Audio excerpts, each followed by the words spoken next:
बहू ने बूढ़ी माँ को मारा चप्पल से, भेजा वृद्धाश्रम। कमला देवी छत पर बने कबाड़ वाले कमरे में चारपाई पर पड़ी थी। हफ्ते भर से उनकी तबीयत ठीक नहीं थी। खास खास के छाती में दर्द होने लगा था। बेटे बहू को अपने माँ से कोई मतलब नहीं है। बेटा बहू अपने बच्चों के साथ नीचे रहते। उसी घर के छत पर कोने में एक 8 बाई 8 का छोटा सा कमरा बना हुआ है, जिसमें टूटी चारपाई पड़ी हुई है। कमरे के ऊपर टीन की छत, जिसकी वजह से बहुत गर्मी लगती। उस कमरे में पानी के लिए एक मटका रखा था। उसके ऊपर एक गिलास रखा है। कमला जी लगभग 72 वर्ष की हैं। वैसे तो वह नीचे आती जाती है और अपनी बहू के काम में हाथ बटा देती है, लेकिन कुछ दिनों से उनकी तबीयत खराब है, तो वह नीचे भी नहीं आ पा रही है। ऊपर अकेले कमरे में बैठे बैठे बोर हो जाती। बेटे बहू भी उनके पास बस 2 मिनट के लिए ही जाते हैं। जब उनके मटके में पानी डालना होता या फिर खाने के लिए कुछ भेजना हो, तभी शाम के समय बेटा खिचड़ी लेकर आता है और बाहर से ही कमरे के अंदर सरका देता है। कमला जी अपने बेटे से कहती हैं, बेटा जरा अंदर तो आओ, मेरे पास थोड़ा समय बैठो। मैं तो इस अकेले कमरे में बैठ बैठ कर ऊब गई हूँ। मेरा बहुत जी घबराता है। मुझे नीचे वाले कमरे में ले चलो। इधर तो मुझे कोई भी नहीं दिखता है। कम से कम मेरी आँखों के सामने तुम सब दिखते रहोगे तो मेरा मन लगा रहेगा। बेटा फटाक से मना करते हुए कहता है, अरे माँ, तुम्हारी तबीयत ठीक नहीं है और तुम इतना खांसती रहती हो। मैं तुम्हारे पास आऊँगा तो मेरी भी तबीयत खराब हो जाएगी और मुझे तो 10 काम करने होते हैं। अगर मैं बीमार पड़ गया तो सारे घर के काम कौन करेगा। कमला जी फिर से अपने बेटे से कहती हैं, बेटा तुम एक बार इस कमरे में अंदर आकर तो देखो। इस कमरे में कितनी गर्मी लगती है। अगर तुम मुझे नीचे नहीं ले जाना चाहते हो तो कम से कम इसी कमरे में एक पंखा तो लगवा दो। थोड़ी देर में बेटा एक टेबल फैन नीचे से लेकर आता है और कमला जी के कमरे में बाहर से ही लगा देता है। कहता है, इसको छूना मत, इसमें करंट आता है, बस इसको चलने देना। सुबह बहू चाय देने आती है तो कमला जी पर चिल्लाते हुए कहती है, 1 हफ्ते से अपनी खुशामद करवा रही हो, अब जल्दी से ठीक हो जाओ। पूरे घर के काम मैं ही कर रही हूँ। घर की काम वाली बनाकर रख दिया है तुमने। जल्दी से ठीक होकर आओ। घर में बहुत बर्तन पड़े हुए हैं, उनको साफ करना है, साफ सफाई करनी है। बच्चे बहुत तंग कर रहे हैं, उनको घुमाने ले जाना है। अब तो तुम्हारी तबीयत भी ठीक लग रही है तो दवाई खाकर नीचे आ जाओ। कमला जी दवाई खाने के बाद आराम करने लगती है। शाम को जब सोकर उठती है तो उनको ठीक लगता है। वह सोचती है कि चलो अब नीचे चलती हूँ, उधर सबके साथ में बैठूंगी तो अच्छा लगेगा। जैसे ही वह नीचे आती हैं तो उनके पोता पोती भागकर अपनी दादी के पास आने लगते हैं, लेकिन बहू बीच में ही अपने बच्चों को पकड़ लेती है और कहती है, तुम अभी दादी के पास नहीं जाओगे। दादी की तबीयत ठीक नहीं है, तुम भी बीमार पड़ जाओगे। जाओ अपने कमरे में जाकर खेलो। बेचारे बच्चे उदास होकर अपने कमरे में चले जाते हैं। कमला जी का मन बहुत उदास होता है।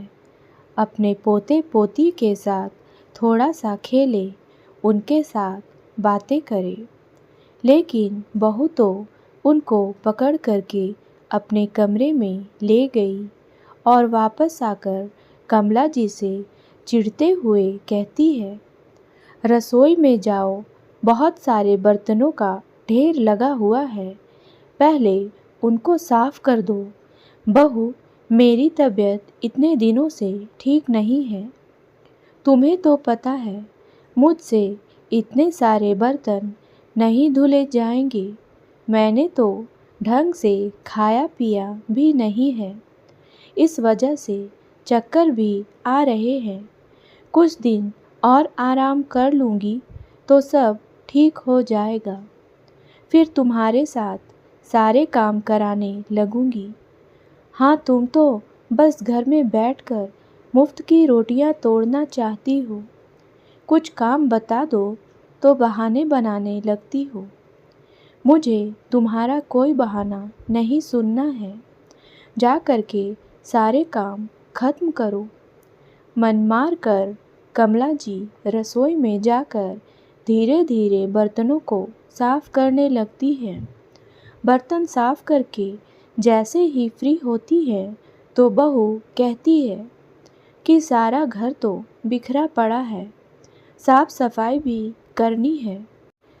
कमला देवी झाड़ू उठा करके पूरे घर को साफ करती हैं, फिर पोछा लगाती हैं। काम करने के बाद कमला जी थक जाती हैं और जा करके हॉल में पड़े हुए सोफे पर जाकर बैठ जाती हैं और बैठे बैठे सोचती हैं कि जब पति थे तो कितने अरमानों के साथ इस घर को बनवाया था। एक एक कोना मेरे पति ने मेरे हिसाब से बनवाया था। सब कुछ अपने हिसाब से मैंने सजाया संवारा था इस घर को। लेकिन जब से घर में बहू आई है तब से तो ऐसा लगता है कि यह घर अपना है ही नहीं, पराया सा लगता है। बहू घर के काम धाम तो कराती है, लेकिन किसी भी कमरे में जाने की हिम्मत नहीं होती है, क्योंकि अगर मैं किसी कमरे में जाती हूँ तो पीछे से बहू टोक देती है, अरे माँ जी, तुम उस कमरे में क्यों जा रही हो? तुम्हारा तो उस कमरे में कोई सामान नहीं है। वह कमरा तो बच्चों का है। आप अपने कमरे में ऊपर जाकर बैठो। आज मेरी बहू ने मेरे ही घर में मुझे पराया कर दिया है। रसोई में भी बर्तन धोने का काम मैं ही करती हूँ। खाना बहू अपने हिसाब से बनाती है, अपने हिसाब से ही खाने को देती है। कभी मैं अपनी बहू से बोलूँ कि बेटा कुछ अच्छा खाने का मन है, बना लो, तो फटाक से मना कर देती है। मैं घर में दो दो बार चीज़ें बनाने वाली नहीं हूँ। एक बार घर में जो खाना बन गया बस वही खा लो। और तो और बहू रसोई में मुझे अपने पसंद का खाना बनाने भी नहीं देती थी। कहती थी चीज़ों को बर्बाद करती हो, बहुत चटोरी जीभ है तुम्हारी, इतनी बूढ़ी हो गई हो लेकिन जीभ पर लगाम नहीं है तुम्हारी। बच्चों जैसी हरकतें हैं, कभी ये खाने का मन करता है, कभी वो खाने का मन करता है। कमला जी अपनी बहू की वजह से मन ही मन बहुत दुखी रहती हैं। ऐसा नहीं है कि बेटे को यह सारी चीज़ें दिखती ना हो, वह सारी चीज़ें देखता भी है कि उसकी माँ घर में कितना काम कर रही है, उसकी पत्नी माँ के साथ किस तरह का व्यवहार कर रही है। लेकिन फिर भी बेटा कुछ नहीं कहता है, चुपचाप सुनता रहता है। कमला जी को यहाँ रहना भी पसंद नहीं आता, लेकिन क्या करे, उनके पास बेटे बहू का ही सहारा है। अब वह जैसे रख रही है। एक दिन कमला जी अपनी सहेली के साथ सब्जी लेने जाती हैं, तो उधर ही एक लॉटरी वाला बैठा होता है। कमला जी की सहेली लॉटरी को खरीद लेती है और वह कमला जी को भी जोर देकर कहती है कि तू भी एक लॉटरी खरीद ले, क्या पता तेरी निकल जाए और किस्मत चमक जाए, तेरे बुढ़ापे में बहुत काम आएगी। पहले तो कमला जी लॉटरी लेने में आनाकानी करती हैं, लेकिन फिर अपनी सहेली के जोर देने पर वह अपने बचत के पैसों से 400 की लॉटरी खरीद लेती हैं। खरीद कर अलमारी में रख देती हैं और भूल जाती हैं। शाम को कमला जी अपने दोनों पोते पोती को पास के ही पार्क में खिलाने के लिए ले जाती हैं, लेकिन गलती से झूले से पोती गिर जाती है, जिससे उसके हाथ में चोट लग जाती है। खून निकल आता है और वह तेज़ तेज़ रोने लगती है। कमला जी अपनी पोती को देख करके घबरा जाती हैं और उसको चुप कराती हैं। फटाफट से उसे घर लेकर आती हैं, लेकिन उनको बहुत डर लग रहा था कि पता नहीं अब बहू उनके साथ क्या व्यवहार करेगी, क्या कहेगी। वह डरते हुए घर में आती हैं तो देखती हैं कि सामने डाइनिंग टेबल पर बैठकर बहू चाय पी रही है।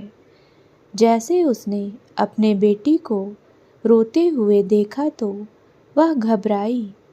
बेटी की चोट देखते ही बरस पड़ी कि बच्चों का ढंग से ख्याल नहीं रखती हो, पार्क में ले जाती हो और अपनी सहेलियों के साथ पंचायत करती रहती हो। अरे, जब बच्चों को खिलाने के लिए जाती हो तो उन पर पूरा ध्यान दिया करो। मेरी बेटी को इतनी सारी चोट लगा दी तुमने। अपनी पोती को चोट लगने का दुख तो उनको भी था। जो भी था वह डरते डरते अपने बहू से कहती हैं, बेटा, मैंने जानकर कुछ नहीं किया है। मैं तो अपनी पोती के पास ही खड़ी उसको झूला झूला रही थी, लेकिन पास में खड़े एक बच्चे ने उसको धक्का दे दिया, इसलिए वह गिर गई। कमला जी की बात सुनकर बहू का गुस्सा 7वें आसमान पर चढ़ जाता है और वह पास रखी चप्पल उठा करके कमला जी के तरफ फेंक देती है। कमला जी के सर पर चप्पल आकर जोर से लगती है। बहू उन पर चिल्लाती हुई कहती है, अब बहुत हो गया है, मैं तुम्हें अपने घर में नहीं रख सकती हूँ, निकल जाओ मेरे घर से। मैं तुम्हें अपने घर में अब एक पल भी नहीं रहने दूंगी। आने दो तुम्हारे बेटे को, कल सुबह ही तुम्हें वृद्धाश्रम छोड़कर आएंगे। बहू को तो अपनी सास को घर से भगाने का मौका चाहिए था। उसको मौका भी मिल गया। उसने अपने पति को भी अपनी तरफ करके अपनी सास को वृद्धाश्रम भेजने का पूरा प्लान बना लिया। अपने कमरे में बैठे बैठे कमला देवी सोचती हैं कि मैंने यह सब जानबूझकर नहीं किया, लेकिन मेरी बहू ने तो मेरे बुढ़ापे में जरा सी भी इज्जत नहीं रखी। आज मेरी बहू ने मुझे चप्पल से मारा। इस बात को कमला जी बर्दाश्त नहीं कर पा रही थी। बार बार उसी बात को सोच सोच करके फूट फूट कर रोए जा रही थी। उनको तो ऐसा लग रहा था कि अभी के अभी भगवान उनको इस धरती से उठा ले। अब उनको नहीं जीना है। किस लिए जीना, किसके लिए जीना? अब तो उन्हें अपनी ज़िंदगी बोझ लगने लगी थी। उनको तो लग रहा था कि अब इस घर में बिल्कुल नहीं रहेंगी। उन्होंने मन ही मन सोच लिया था कि अब चाहे वृद्धाश्रम में रह लेंगे, लेकिन बहू बेटे के साथ नहीं रहेंगे। अब बस बहुत हो गया। बहू इतने अत्याचार करती है, दिन भर काम कराती है, पेट भर कर खाने को भी नहीं देती है। बेटा सब कुछ देखता है पर कुछ भी नहीं बोलता है। और आज तो हद ही हो गई। आज बहू ने मुझे चप्पल से मारा। वह अपना सारा अलमारी का सामान एक बैग में निकाल लेती है और खुद ही वृद्धाश्रम जाने के लिए तैयार हो जाती है। सुबह होते ही बेटा बहू कहते हैं, तुम अपना सामान लगा लो, हम तुम्हें आज वृद्धाश्रम छोड़कर आएंगे। हाँ बेटा, तुम्हें कहने की ज़रूरत नहीं है। मैंने अपना सामान पहले ही लगा लिया है।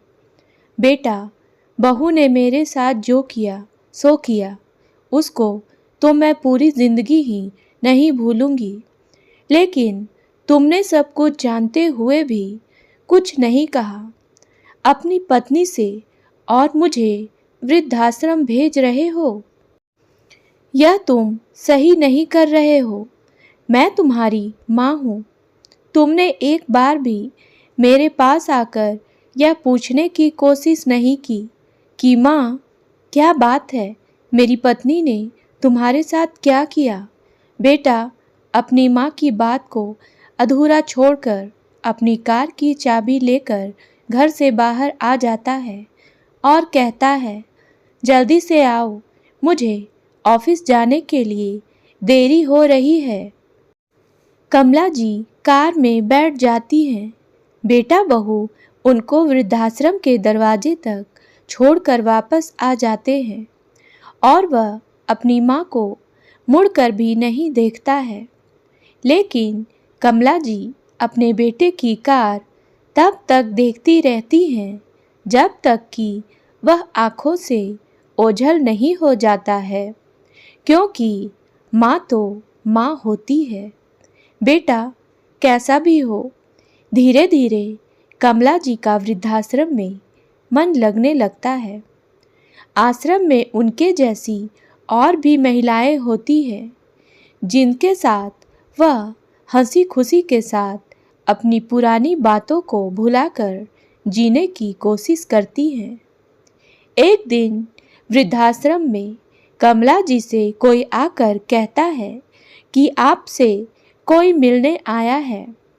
कमला जी सोचने लगती हैं, 1 साल से उनसे कभी कोई मिलने नहीं आया, तो आज कौन मिलने आ गया? वह बाहर आकर देखती हैं तो दौड़कर गले लग जाती हैं। अरे, यह तो उनके पड़ोस वाली सहेली, जिनके साथ अपने सुख दुख की बातें किया करती थी। कमला, तुझे याद है जब हम सब्जी लेने गए थे तो हम दोनों ने लॉटरी की टिकट खरीदी थी। तुम्हारा नंबर भी मैंने ले लिया था। अरे, तुम्हारी 50 लाख की लॉटरी निकली है। तुम्हें कुछ खबर भी है क्या? मैं यह खुशखबरी तुझे देने आई हूँ और कितनी मुश्किल से मैंने तुम्हें ढूंढा है। मैंने तुम्हारी बहू बेटे से कितनी बार पूछा, उन्होंने मुझे एक बार भी सही जवाब नहीं दिया। लेकिन जब मैंने उन्हें लॉटरी वाली बात बताई, तब जाकर उन्होंने तुम्हारा पता बताया। लॉटरी की बात सुनकर के कमला जी भी खुश हो जाती हैं और कहती हैं, अरे, यह तो बहुत अच्छी बात है। ये तो बहुत सारे पैसे हैं, पर मैं इतने सारे पैसों का करूँगी क्या? ठीक है, मैं अपने वृद्धाश्रम में ही यह सारे पैसे दे दूंगी, जिससे मेरे जैसी और भी औरतों की मदद होगी जिनके बच्चे उनको धोखा देते हैं। लॉटरी की बात सारे वृद्धाश्रम में फैल जाती है और सब कमला जी को बधाई देने लगते हैं। कमला जी को उनके पैसे मिल जाते हैं और उन पैसों को भी देने का विचार करती हैं कि 2 दिन बाद ही उनके बेटे बहू वृद्धाश्रम में उन्हें लेने के लिए आ जाते हैं और बहू कहती है, माँ जी आप घर चलिए, हम आपको लेने आए हैं। आपके बिना घर में अच्छा नहीं लगता है। और बहू मगरमच्छ के आंसू बहाने लगती है। माँ जी जब से आप इधर आए हो, घर में बच्चे आपको बहुत याद करते हैं। मुझे भी अच्छा नहीं लगता है। अब आप मेरी गलती के लिए मुझे माफ़ कर दो, घर चलो। कमला जी बहू बेटे की सारी चालाकियों को समझ जाती हैं और कहती हैं, बेटा 1 साल में तुम्हें आज याद आई है मेरी? एक बार भी तुम दोनों में से कोई मुझसे मिलने नहीं आया। इस 1 साल में तुम्हें याद नहीं आई? सच सच बताओ, मेरी याद आई है या मेरे पैसों की? कमला जी की इतनी सी बात सुनते ही बेटा बहू दोनों ही भड़क जाते हैं और कहते हैं, तो इसमें बुराई क्या है? तुम क्या करोगी इतने सारे पैसों का? मेरे साथ घर चलो। कमला जी को अपनी बहू की चप्पल वाली घटना याद आ जाती है। किस तरह से बहू चप्पल मार उनकी बेइज्जती कर चुकी थी और बेटे ने भी घर से निकालकर कितना दुखी किया था। वह चारपाई से उठती हैं और कहती हैं, मैं तुम दोनों को अपने लॉटरी के पैसों से 1 फूटी कौड़ी भी नहीं दूंगी। तुम लोगों को उस दिन शर्म नहीं आई थी जिस दिन मुझे घर से निकाल दिया था? और तुम उस दिन को भूल गई जिस दिन तुमने मुझे चप्पल से मारा था? तुम भूल गई होगी, पर मैं तो मरते दम तक नहीं भूलूंगी। और ना ही अब मैं घर जाऊंगी। और इन सारे पैसों को मैंने वृद्धाश्रम में दे दिया है और कुछ पैसे अपने लिए रखे हैं। ये सारे पैसे मैंने वृद्धाश्रम को दान कर दिए, जिससे मेरे जैसी और औरतों को काम आएंगे जिनकी औलादें तुम्हारी तरह नालायक होंगी। कमला जी अपने बेटे बहू के पास से हटकर के दूसरे कमरे में चली जाती हैं। दोनों बेटे बहू भी अपना सा मुंह लेकर के बेइज्जत होकर घर को वापस लौट आते हैं। सभी वृद्धाश्रम के लोग कमला जी के निर्णय की तारीफ करते हैं और उनकी प्रशंसा में सब लोग तालियां बजाते हैं। उम्मीद है दोस्तों कहानी पसंद आई होगी, तो मेरे वीडियो को लाइक करें और मेरे चैनल को सब्सक्राइब करना ना भूलें। धन्यवाद।